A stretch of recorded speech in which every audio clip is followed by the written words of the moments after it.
Good evening. Welcome to the Family Forum. I'm your host, the Urban Addict, sitting in today by myself. For the African American Family Association, you can call in if you have any questions today for the show at 312-738-1060. If you have any other questions after the show for the African American Family Association, we can be reached at 773-842-2873. Once again, I'm your host, the Urban Addict, sitting in. Not today. Today that's not with us is the Dr. Johnny R.C. Tyler, who is the founder and CEO of the African American Family Association, which has been going strong for over 20 years. Today is the last show of the season. The next show will be aired for the Family Forum in October. Over the in-between time, you probably can catch periodic reruns of the show.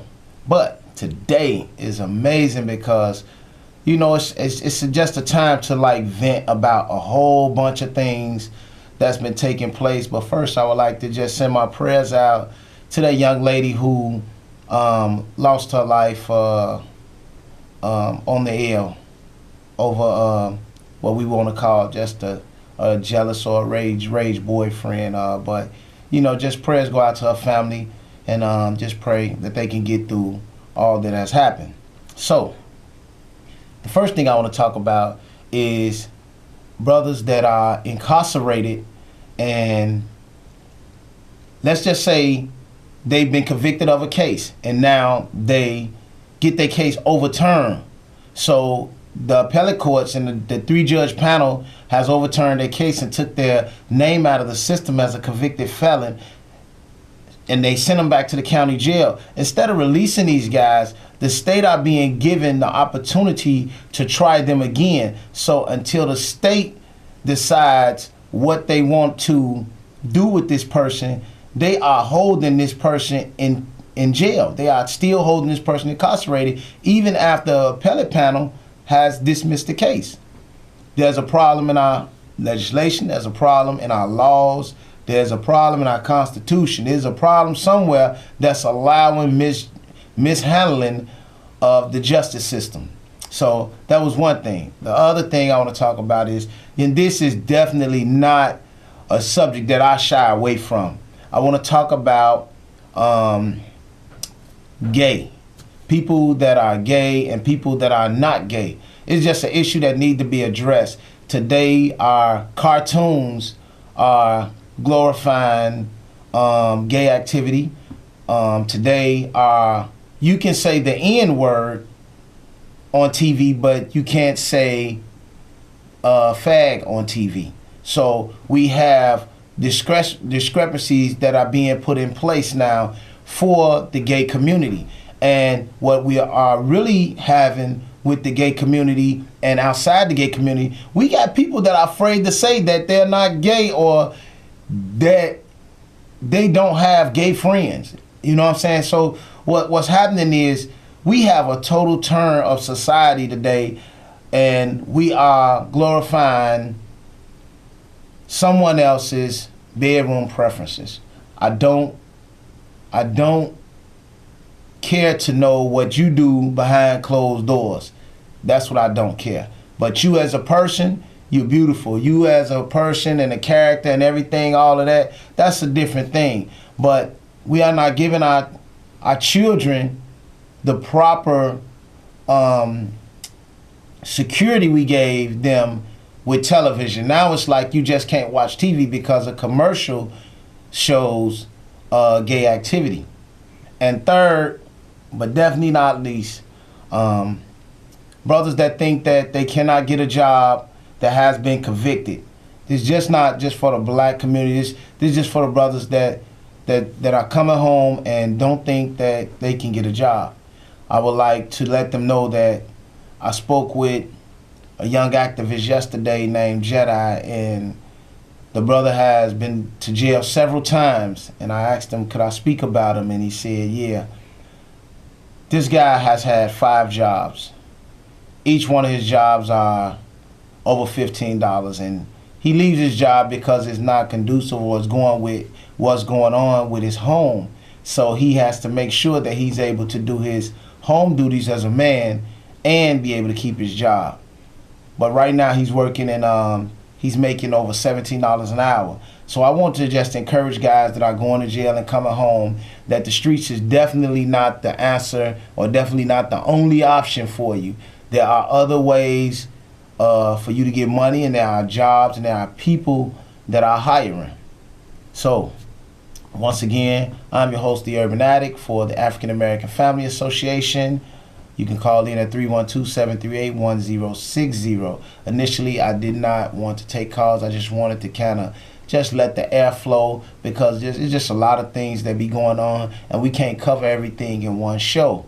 The founder, Dr. Johnny Ossie Tyler, is not with us today, but for the African American Family Association, if you have any questions, any concerns, or anything you want to ask about, like any follow-up shows, about anybody that has brought books on, or any programs or any representatives we may have had on, anything you want to ask, if you can't get your answer here, you can also call in to reach us after the show is off the air at 773-842-2873.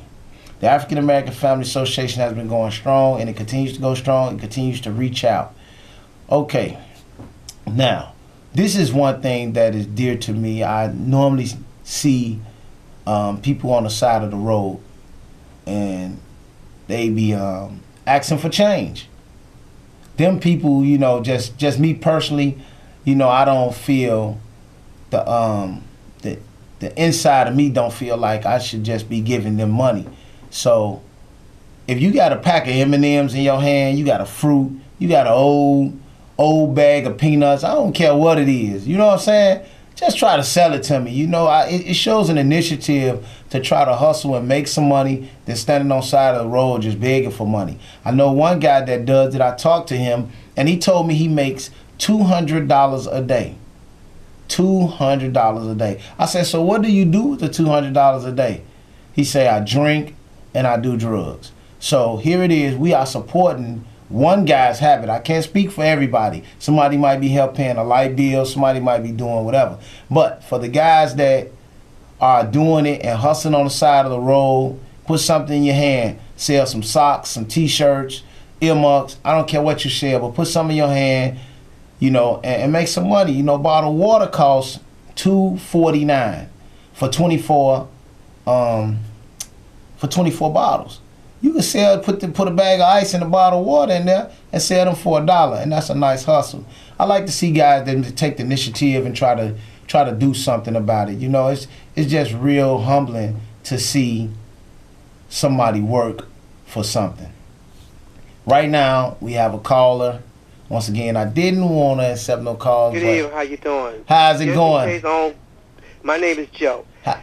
I live in the Inglewood area, right around Kennedy King College, and I don't understand this, all right? Okay. A person could go up there to Kennedy King for at least within a year, depends on what classes they take, and get the, with the FAFSA, they could get at least about a good $4,000 or $5,000 going up there to take those classes, and plus get the the U-Pass or Venture card and be able to ride free instead of standing out there on the corner. Like I live right around where they Walgreens and the Dunkin' Donuts and the strip mall, and there are these people that do what I call this aggressive panhandling, and they like pretty much demand you to give them money. And then the problem I have is this: the police is up there every 15 minutes.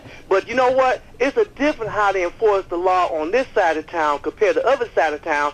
They don't tolerate that stuff at all. There's only certain crimes they care about. They don't care about when you got people standing in front of the store doing that type of panhandling. They don't realize how they hurting business. And a lot of times, even when you do give that person that money, in the long run, you're really hurting your community as well. Wow. Yeah, I agree, Joe. And now this aggressive panhandling is definitely unnecessary. But what we're missing is that we as a black people, we continue to let people pitch their tent where we live, but we're not allowed to pitch our tent nowhere. You know, you follow me? I understand what I'm saying. But like I said, certain businesses, if you go past Roosevelt Road, guess what? They don't tolerate that stuff. You know, they don't even have to call because Officer Friendly is walking down the street and he's going to take care of that stuff, you know, quick and fast and right away. Because in my community, it's only two types of crimes they care about. If I'm lying, stop me dead in my track. Anything involve guns and drugs, because if a police officer take a gun off the street, guess what? They get a day off with pay. Drugs, depending on how much drugs, guess what? They may get a promotion. Even every time they go to court, they usually go to court on their day off. And when they go to court on their day off, and guess what? They be in court just even like 15 minutes. Guess what? That's still a whole day's pay for them. And you never look at those clerks. They always call their cases first, and they don't be in court that long at all. And certain things in our neighborhood, they tolerate it like it's a nothing. That's all I want to say. I just want to hear your response afterwards. All right. Thanks for chiming in. I'll get back to that. Next caller, go ahead. Thanks for chiming in. I'll get back to that. Next caller. Yes. You know what? First of all, I admire you when you're on this show. I think you need to be on the show more often. And this is Steve. Thank you, Steve. I think you need to be on the show more often. You're more for real. You get a chance to speak. We get a chance to listen, not like your co-host, but that's either here or there. I think you're a heck of a good guy. I hope you be on these shows more often by yourself. Yes. Let's just stay with what you were stating at first. And number one, the panhandlers. Many, many years ago at Soldiers Field, we got a chance to know these people over the years. They invited us out to their house. They lived back then in Arlington. You should have seen this home. But again, when they was at work at Soldiers Field, they begged, they borrowed, they did everything they can to get money. So, I mean, you got people out here that professionally doing things, but everyone has a reason why they out there begging. And again, like you say, sell me a newspaper, sell me anything. Sometimes I will ask, are you hungry? Right. And take you right over to a restaurant, get you something to eat, and I'm gone. But again, just to show. You know what? Another thing, you started out the show about people getting out of prison. And I don't want to hold the show because I want to hear you speak more, too. I hate to hear that. Well, I just came out of prison. I can't work. I can't find a job. I'm an ex-felon. Let me tell you something. There's many places that will still hire you. But I came to a conclusion. That's not what they want to do. They just want to go back out and do what they've been doing. If you want to better yourself, you always try to do better. But if you don't want to be better or do better, you're going to lay around and keep doing the same thing over and over. It's that big word that we call redundant. It's just a circle over and over and over. You're useless to society, man. You're just wasting somebody's time. Give somebody a chance. Safe Haven and all of them, they hire ex-felons. You know, a lot of people don't want to do certain things. They'd rather have you do something for them, or they'd rather beg. I wouldn't care. If I had to clean a garbage can out to make me some money, that's what I'm going to do. That's right. I've never been to prison, don't have no intention going to prison, but whatever I got to do, I'm going to do to stay out of prison. I don't want to hold the show because I know you got some more talk. Please be on that show more often. And thanks for taking the call. Let me get out there so I can hear your response. All right, thank you, Steve. Whether it's redundant or them just reluctant to get back to something else, I would like to take our next caller before I answer that as well. But next caller, go ahead. Yeah, hey, how you doing? How you doing? What's your name? My name is Shanae Thompson. Go ahead, Shanae. I'm doing fine. I just was calling to talk about like what you was talking about with the gays and you know the children and stuff with the cartoons and stuff. You know, I think that's really something that we need to address. You know, because I have two sons and they be watching cartoons and it just be a lot of just stuff that's trying to turn them the way that the world is. You know, and we need to stand up and talk about this stuff. I mean, it's no need to be scared because we know that God is against that. So, I mean, like, I'm with you. I think that the stuff that you're saying is really, really, really needs to be addressed. So, you know, I'm just Yes. thankful for seeing you talk about this, and you know, I just appreciate you for talking about this. Thank you for And calling. another issue I want to talk about is, you know, when you was talking about how people need to better themselves, you're right. Like, you just can't beg and expect somebody to hand stuff out to you, you know, like, it's not right. Like, you know, I read a scripture in the Bible. I'm not trying to get all holy or nothing like that, but, you know, it said, like, if you would just, surety you will suffer if you would just keep giving to strangers. And, you know, you just can't keep helping people because you will fall off yourself and if they're doing drugs, you know. That's correct. So, you know, people just need to just better themselves. So that's all I just wanted to say. Thank you for calling in, Shanae. Thank you. Well, Joe called in, and Joe was talking about panhandling, and Steve, he addressed the panhandling as well. And Steve keeps it clear and cut, and he tries to be more responsible for bringing us our awareness to the fact that when things are going on, he speaks light of that. I would love to have Steve on.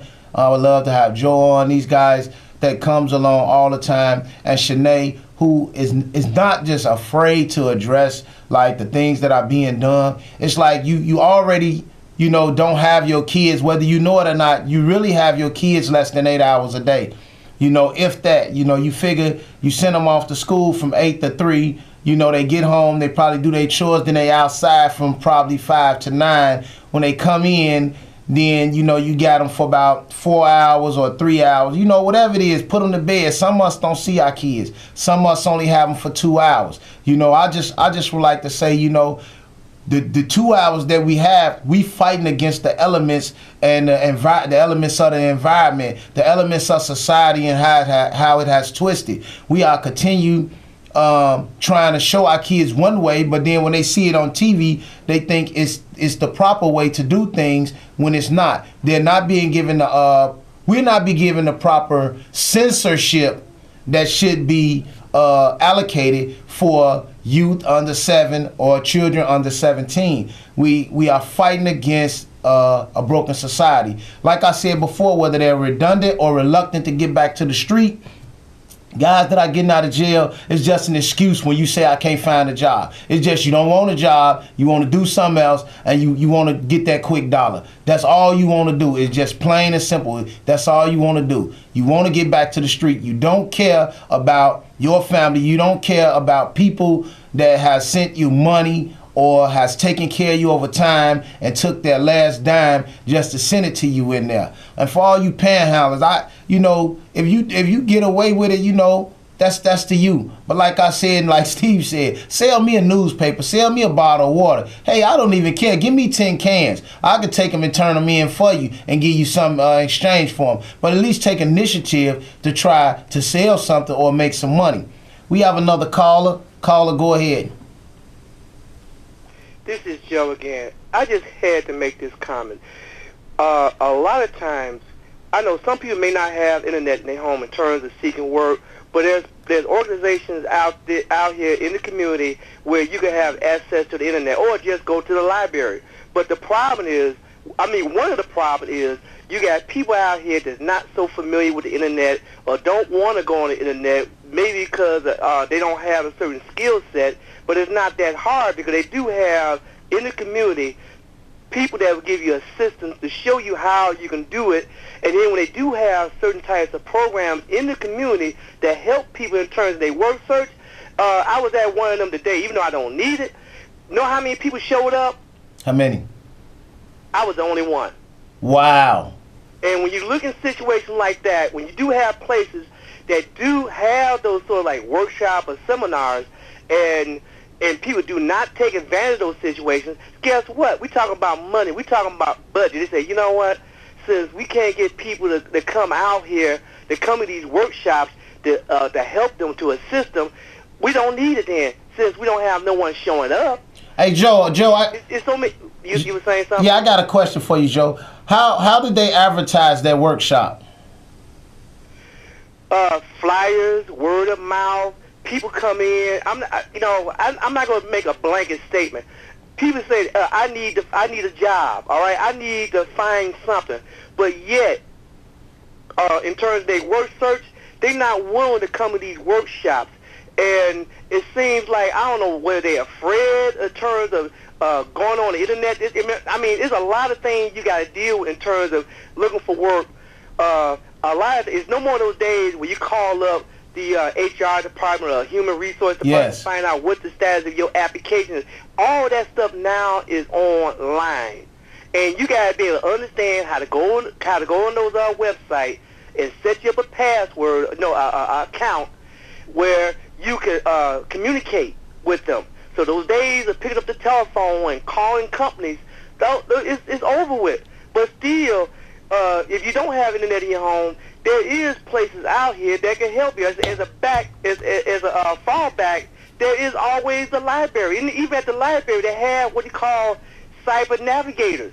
And a lot of times, people are much more interested in terms of how to use that iPhone than how to use a desktop or a laptop computer in terms of helping with their work search. I guess I have said enough. Yeah, all right. Thanks, Joe. Thanks for calling in.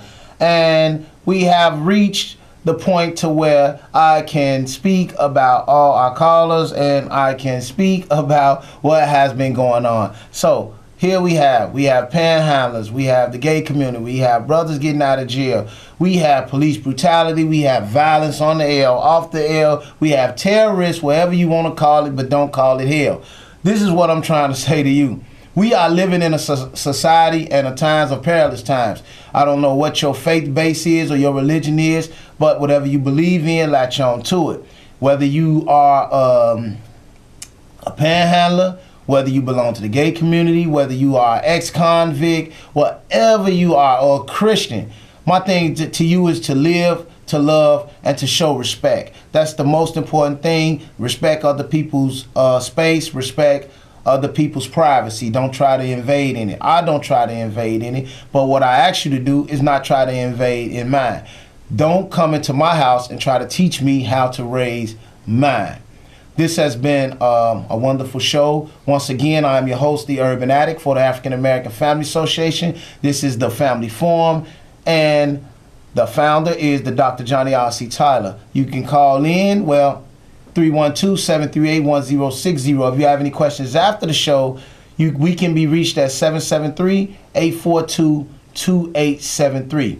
Now, early on, I used to speak about, in the show, I used to talk and say, we are here by design, but we can change the blueprint. I always say that. I always say that we are a power to be reckoned with. And a lot of people don't understand when I use the term, we are a power to be reckoned with. You know, I'm not just saying that, you know, it's an old saying like 5 fingers, you know, if you clench that 5 fingers, you got a fist, you have a mighty fist.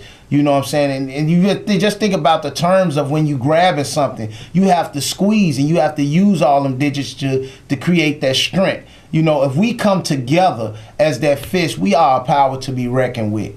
You know, and when I say we are here by design, I wasn't saying we are here according to biblical. I was saying we are here by design, meaning that as far as black people, we were brought over here.